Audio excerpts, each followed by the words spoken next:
দর্শক, আপনারা দেখতেই পারছেন যে বাজারের বিভিন্ন জায়গায় এমন তো কাদায় রোডের পরিস্থিতি খুবই খারাপ। সেটা আপনাদেরকে তুলে ধরা হয়েছে ভিডিও চিত্রের মাধ্যমে।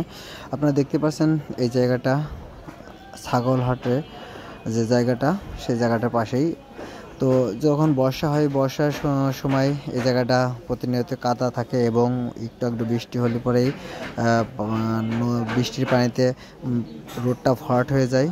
তো সেক্ষেত্রে আমি দৃষ্টি আকর্ষণ করব বিনয়ের সাথে বাজার কমিটিকে, যাতে এই জায়গাটায় কিছু ইট সুরকি পাথর বালি দিয়ে এই রাস্তাটা একটু উপযোগী করে দেওয়ার জন্য, তাহলে সাধারণ লোকজন আসলে চলাচলের উপযোগী করতে পারবে এবং ভালো হবে সেই ক্ষেত্রে। তো এই দর্শক, আপনারা দেখতে পাচ্ছেন যে দেখুন যে কাদার যে পরিমাণে প্রচণ্ড একটা অবস্থা। আসলে এই কাদাটা সবসময় অটল থেকেই যায়, একটু একটু বৃষ্টি হলে থেকেই যায়। তো ধন্যবাদ জানাই সকল বন্ধুকে ভিডিওটাকে দেখার জন্য। অবশ্যই শেয়ার করে দিয়ে